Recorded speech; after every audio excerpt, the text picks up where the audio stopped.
Hi everyone, I'm Albert from eTactics, and today I'm going to give you 5 easy steps to write an effective debt collection letter. Before we get started, make sure that you subscribe to our YouTube channel by clicking the button below. Also, hit that alert bell icon so that when we post new and helpful content, you'll get notified.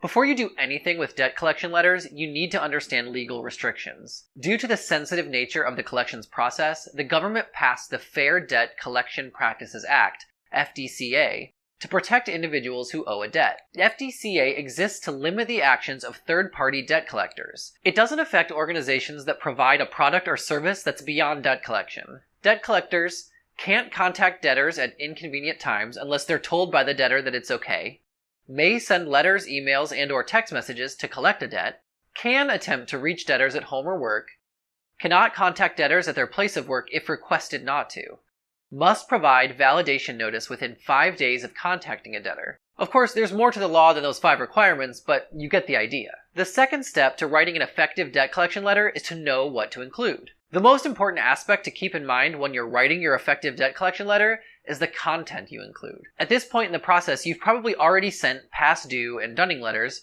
which might make this section seem obvious, but there is some more minutia involved in drafting your letter than including how much money the debtor owes and calling it a day. The ultimate goal of your collection letter is to collect.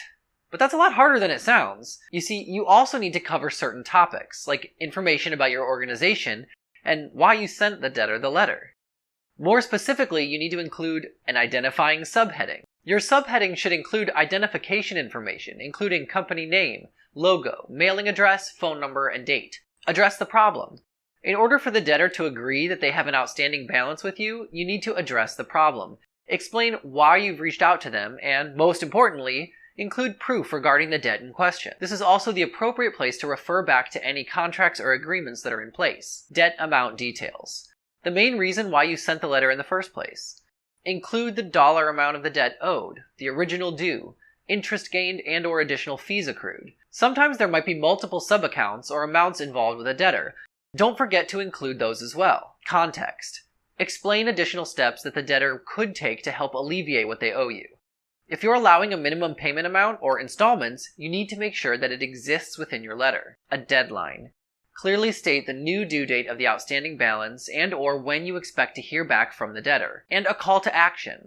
Let the debtor know what happens if you don't receive a payment or response by the deadline. By the time you've added all those specific sections, you'll have an effective debt collection letter. Third, you need to watch your language. The language you use throughout the debt collection letters you send is the second most important aspect. If you come off as threatening and aggressive, you're not going to see much success. You see, the data points you include are only half of the debt collection letter puzzle piece. You also have to motivate your client who hasn't paid you to satisfy their debt with you. The moment you use aggressive language, the chance to motivate goes out the window. So what should you do instead? Use professional language, be specific, and keep a record of everything. Fourth, create a template. It would be great if you only had to write and send out a debt collection letter once every few months or so.